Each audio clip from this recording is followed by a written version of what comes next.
hai cái đấy á, còn hai cái này không đâu.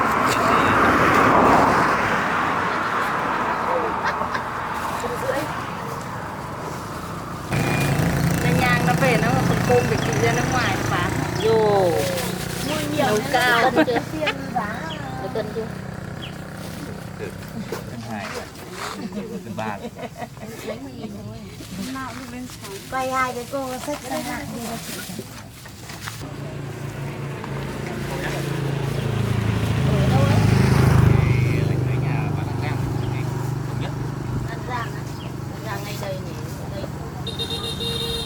Nè, trời ơi, người ta có hay Nàng muốn ở ra để cô chê cái ô này qua đây thêm có lão quá.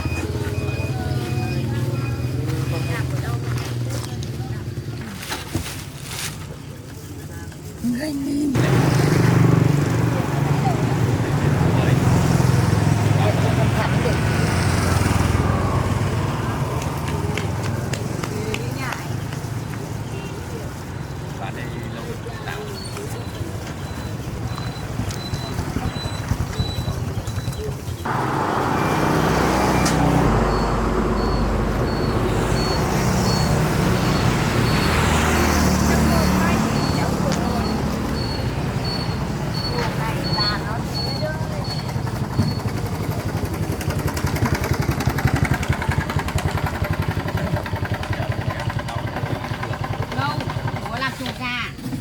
đi mua cáp cho gà. hôm nay mới có.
Rất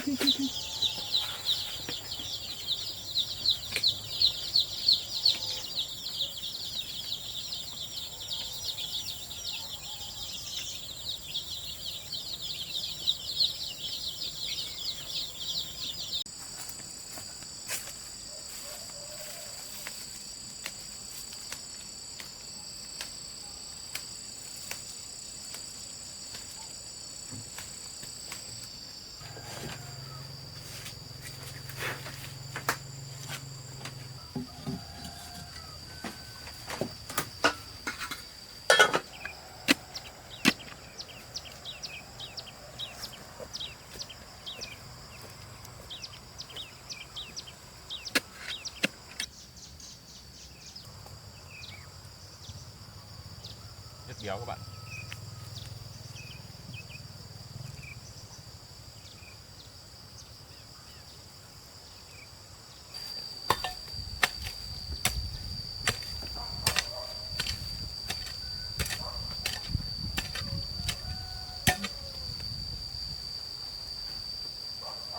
Bắt được con nữa các bạn.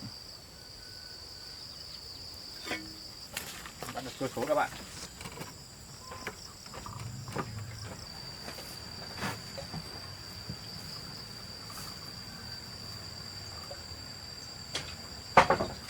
Đào một lúc đã được một người này dế rồi các bạn.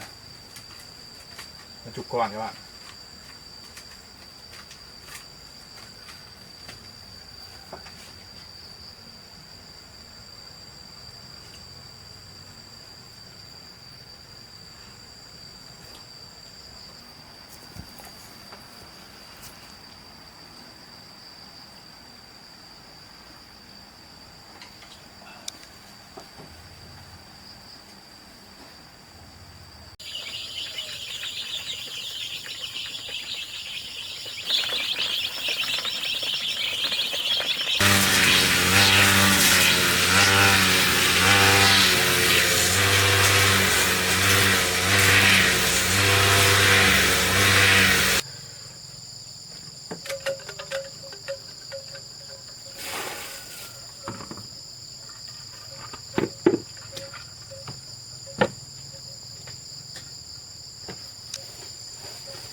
Sẽ cho vaccine các bạn.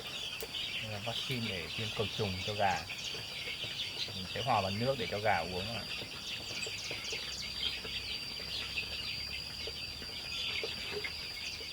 Nước mình đã lấy sẵn rồi.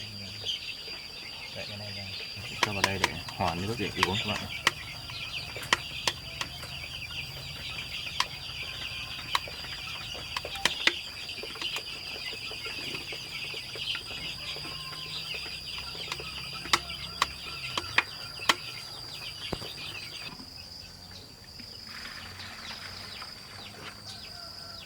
Chia thành 2 bình cho nó uống các bạn.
Đốt tổ ong này các bạn.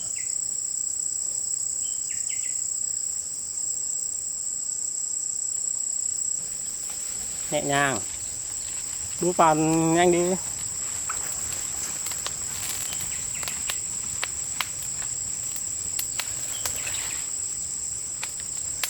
Con bay ra rồi.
Nó cả không. Nó về. Rơi xuống đấy.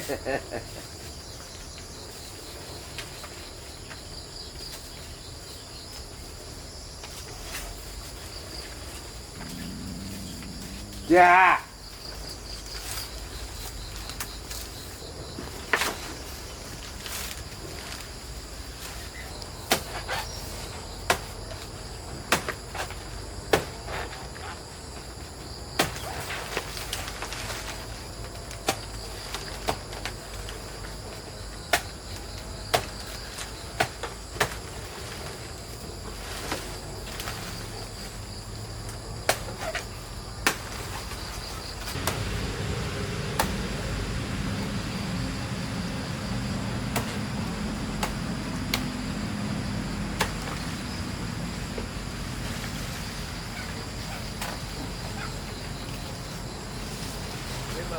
Cái lá đi đâu.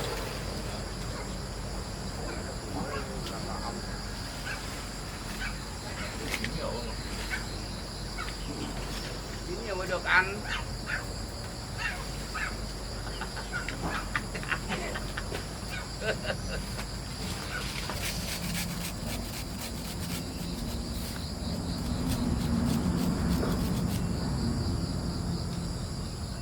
Đặt chuối cũng phải không?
Về bạn.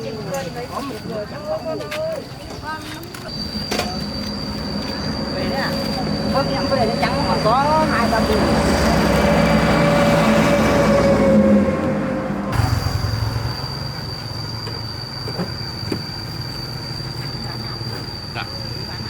Cái gì đấy? Vuông nào? Có tiền lại. Này to thì 15, này nhỏ thì 10. Thế.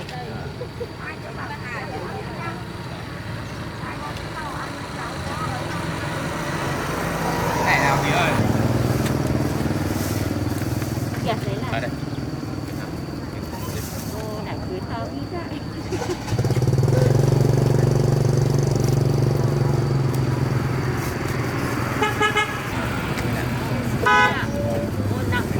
Cảm ơn nhá.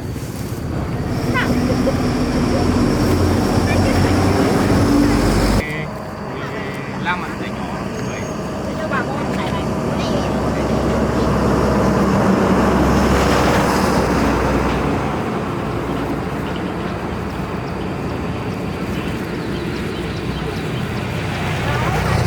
Nó bán cái này kẹ hay nào ấy? Con Liên nó bán. Nó củ này nó bán à? Hay là nào hay nó cho? Cái miếng đấy là còn lại đấy. Còn bán. Nó bán ra Ôi, tiền bánh nhỉ? trứng to quá này.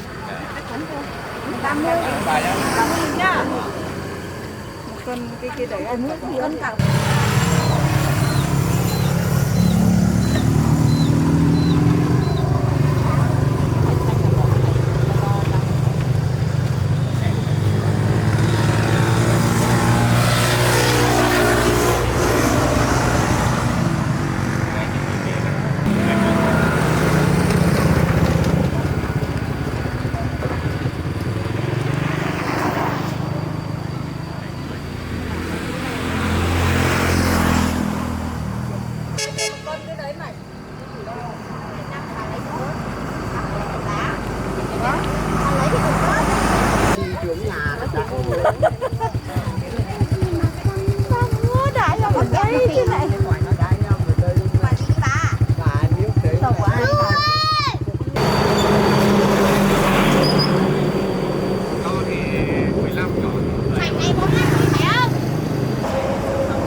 Sạo với chỉ để mát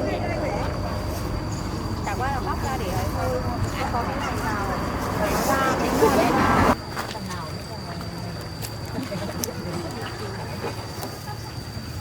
bốn mấy Cảm ơn nhé. cái này no lắm rồi bắn là đắt ngon thì em nhé Để anh sách thôi.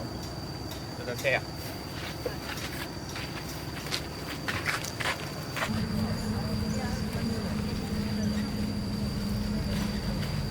tiền đâu trả lại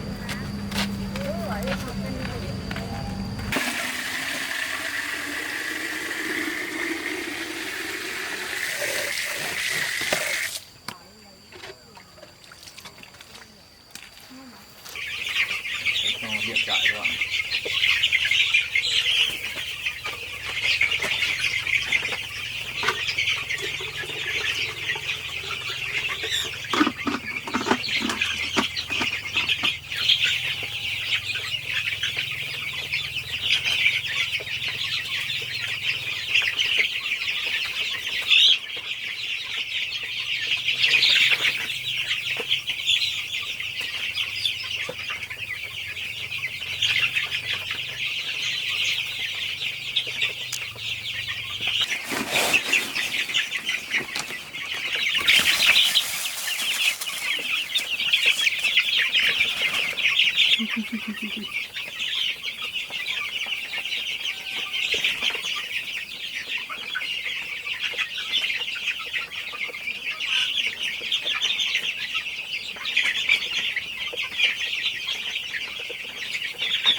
cái chuối này nhưng mà có lợn đấy nhỉ, tự thả ra Cho một ít nước em nhỉ. một tí nữa thôi, tắm ít thôi gà bé cho nó học ăn thôi.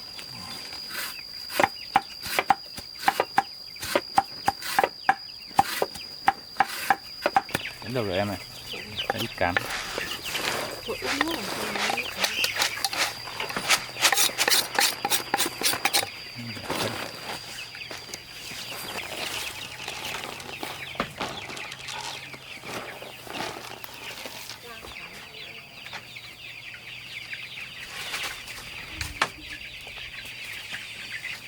cắt đi.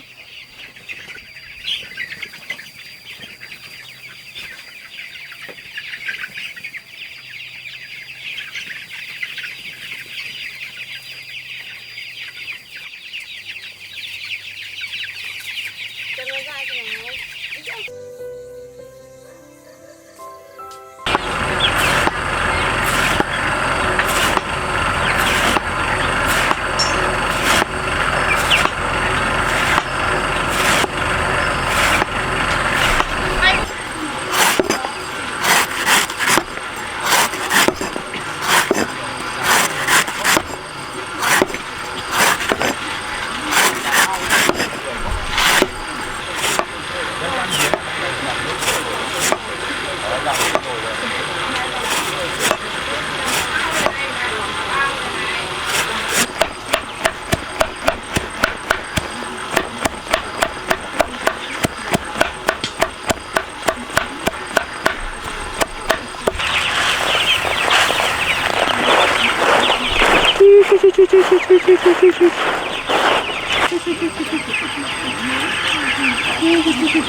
quay hết đều mà vậy em không sao được cái gì nặng hết tận gì đấy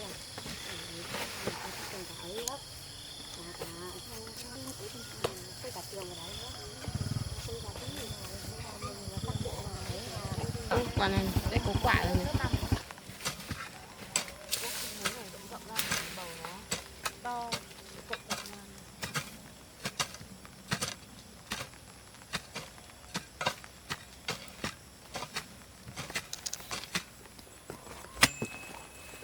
Đất góc này cũng xốp anh nhỉ? Được rồi làm đấy.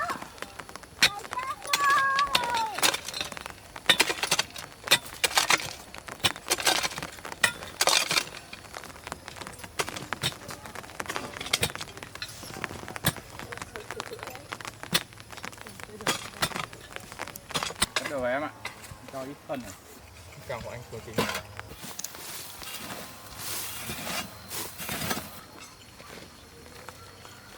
Rồi anh ơi, rồi. Đầu mặt rồi.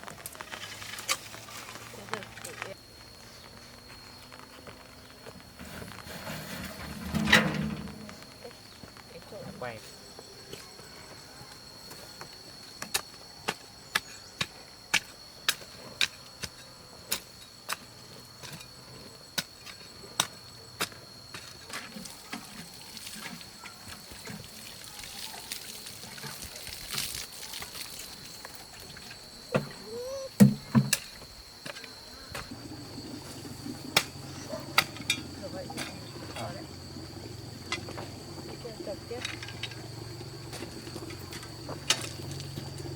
Đừng có chào thương, nhớ không? Không chào thương hay đâu. Tốt. Quay hết. Mận.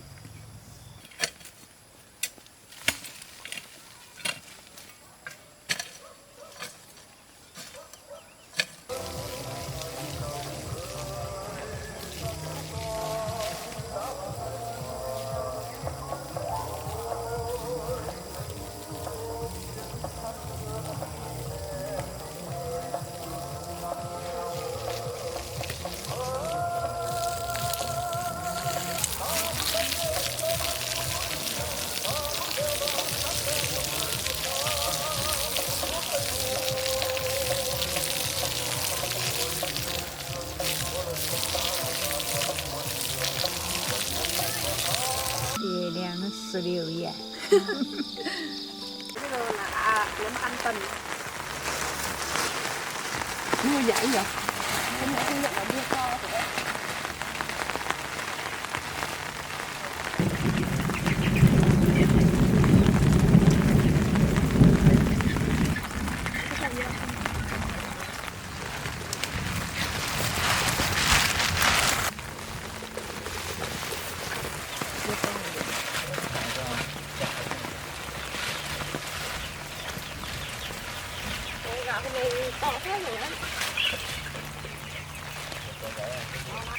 Chắc thích cảm rồi không?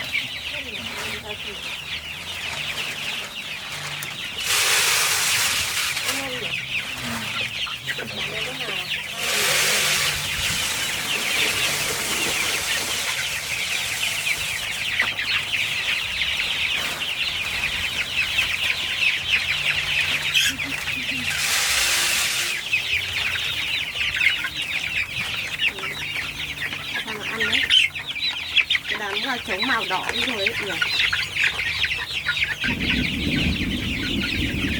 Đó thế rồi từ tối hôm qua nó sẽ ăn từ chiều hôm qua phải không? Cái này đó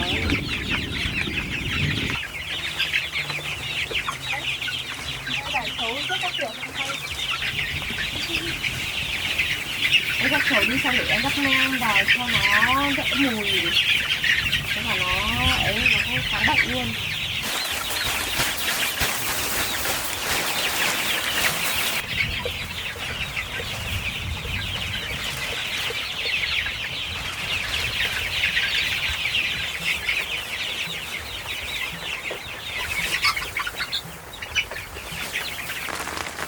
có gì đâu để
phân vào đấy đi. À để em thì để cho không sao. để anh gửi. Anh có gọi em đi. Để phân để cho nó vào.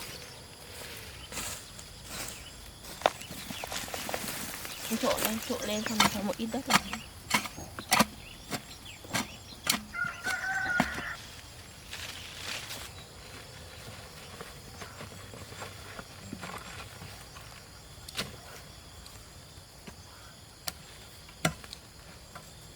Dầm.